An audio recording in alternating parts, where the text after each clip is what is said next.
Good day, students. I am Miss Michelle Joy, and I am a social studies teacher of Sarasas PTS School under bilingual program, teaching grade 7, 8, and 9 students. Welcome back to our online learning discussion, and we are now on our week 6. Let's proceed to our online discussion now.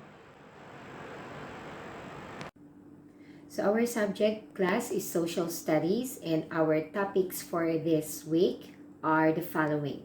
Letter A, the Young Buddhist Association in Thailand, and letter B, the World Fellowship of Buddhists. So these are the words to learn that I chose from your book. You can always find the meaning of these words in your dictionary, or you can always Google them for your better understanding. Now, after I read the word, you can always repeat after me so you could practice your reading skills. Let's start reading now. Letter A, young. Letter B, association. Letter C, disseminate. Letter D, guidelines. Letter E, generation. Letter F, fellowship. Letter G, organization. Letter H, delegates. Letter I, promote. And letter J, propagate. Now, class, for your better understanding about our topics for this week, you can always open your books, read them with me, because all the things that I have written here in the following slides, I got them all from your books. So let's proceed to our slide 1 now.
So class, the first topic that we have for our week 6 is about the Young Buddhists Association of Thailand. So not only Thailand, so all Buddhist countries, they have this Young Buddhist Association. And of course, from the word young, these are Buddhists that are young members from teenage years until young adults.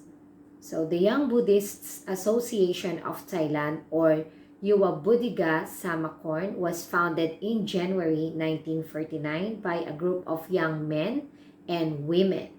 In 1950, YBAT was formally registered. October 26 was chosen to be YBAT Day. So from the name Young Buddhists Association of Thailand, so this association is basically founded by young members of Buddhism, which are young men and young women.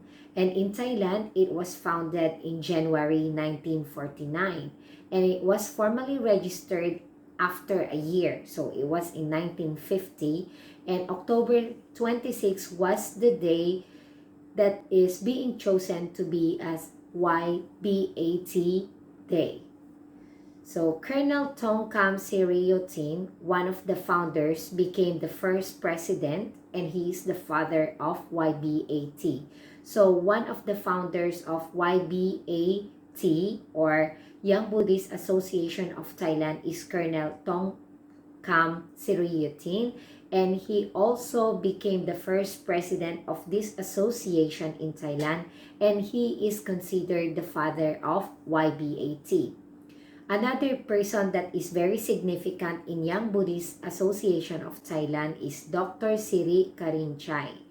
He was another signature of YBAT, for she spent more than half of her life teaching meditation based on the 4 foundations of mindfulness. YBAT's successful Dhamma activities and meditation classes have been praised for showing young people the relevance of Buddhism to their lives. So YBAT helped young members of Buddhism in Thailand see the importance of being a Buddhist and Buddhism in their lives.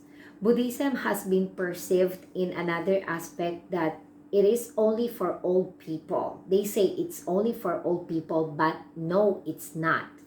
Okay, because it's also appropriate for younger generation as well. That's why we have Young Buddhist Association of Thailand, because this is basically an organization for young Buddhist members here in Thailand. They also have in Vietnam, they also have in Malaysia, they also have in other Buddhist countries. Okay. Now class, the second topic for this week is about the World Fellowship of Buddhists. So it is initiated and inspired by a famous Sri Lankan Pali scholar, Dr. Malalasekera. A Buddhist meeting led to the founding of a world organization, which is the World Fellowship of Buddhists. This historic meeting gathered 129 Buddhist delegates from 27 countries in Asia, Europe, and North America. The Fellowship of Buddhists was then founded on 25 May BE 2493 or 1950, marking the first event in Buddhist history when Buddhists of nearly all sects in the world were united in their resolutions to promote and propagate Buddhism. Over 140 WFB regional centers in 37 countries, distributed geographically worldwide, actively work on their missions. So the World Fellowship of Buddhists was initiated and inspired by a very famous Sri Lankan Pali scholar who was Dr. Malalasekera. They have a meeting class, and this meeting became very historic because it is the first meeting of 129 Buddhist delegates from different parts of the world, different continents like Asia, Europe, and North America.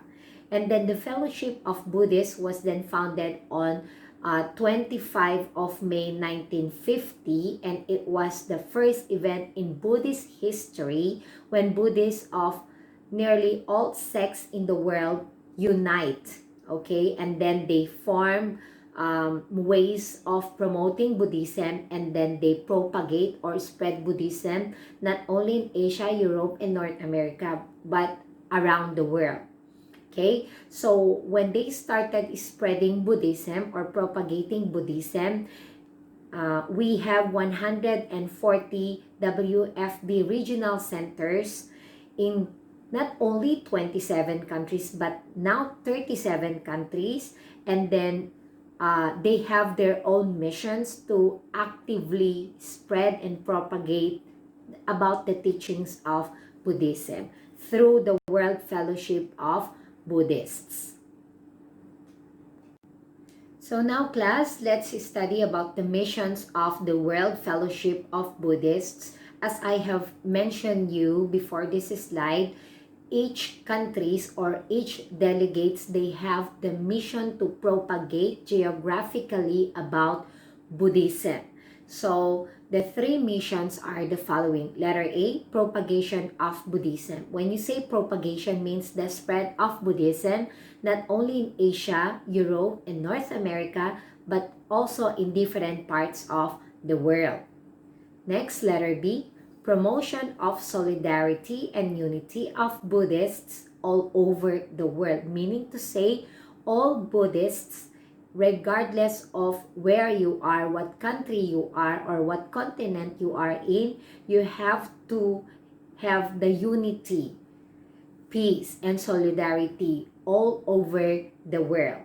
And letter C, refrain from involvement in any political activity. So in Buddhism class, Buddhist people should not have the involvement about political activity into religious activity. It should be separated, not related, or do not link with each other, because political activity and religious activity are two individual activities that should be separated, and each activity, political activity and Buddhist activity, they have their own mission to do, and it is not the mission of Buddhist people to become actively involved in politics. Next class, we have the regional centers of the World Fellowship of Buddhists. So there are, I told you already, 37 countries, 140 delegates of World Fellowship of Buddhists all over the world. And in Thailand, they have 3 regional centers of the World Fellowship of Buddhists. Number 1 is the Young Buddhist Association under royal patronage, or under the royal family.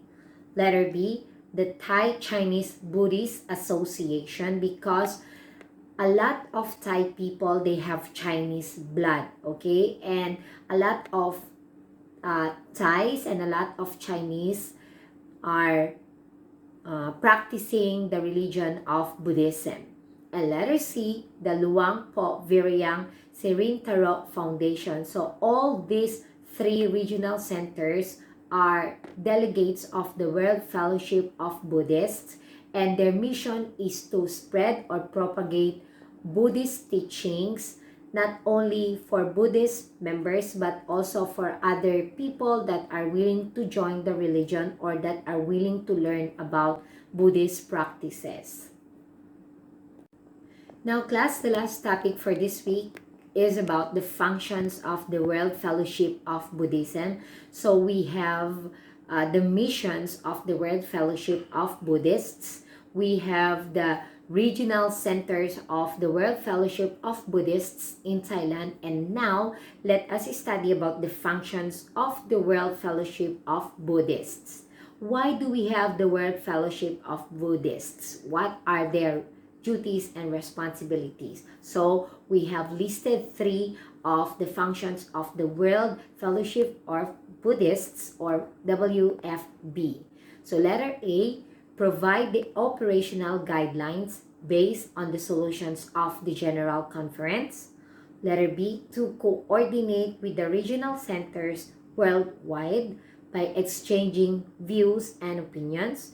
And the last one, to share experiences in the conference. So these are the functions why we have the World Fellowship of Buddhists, to provide guidelines for all the World Fellowship Buddhists or for all the Buddhism members. Okay, guidelines of the operation or guidelines on how to do the mission of WFB, which is to propagate Buddhism around the world. So letter B, coordinate with the regional centers. They have to coordinate, okay, what's happening. So the World Fellowship of Buddhists in Thailand coordinate with the World Fellowship of Buddhists in Malaysia. Okay, so they can exchange their views, their ideas, and opinions about the propagation of Buddhism in the world. And letter C, to share experiences in the conference. Okay, to be able to share your knowledge about what you have learned about the propagation of Buddhism. So class, we now come to the end of our online learning discussion for week 6, and it's time for me to give you activity. So each lesson that we have in the past, from week 1 to week 5, I gave you activities to answer because I want to know if you are able to understand our topic. And now for our last online learning discussion, I have given you a table to complete. So you have 3 things to complete in this table. So number 1, what are the missions of the World Fellowship of Buddhists? You can write only the brief mission of the WFB. Next, what are the regional centers of the World Fellowship of Buddhists in Thailand? And next, the last one, functions of the World Fellowship of Buddhists, which is the last topic that we discussed before I gave you this activity. So good luck, class. I hope that you will answer this activity. And that is the end of our online learning discussion for week 6. I really hope to see you soon, guys. Stay safe. Thank you very much. See you, everyone.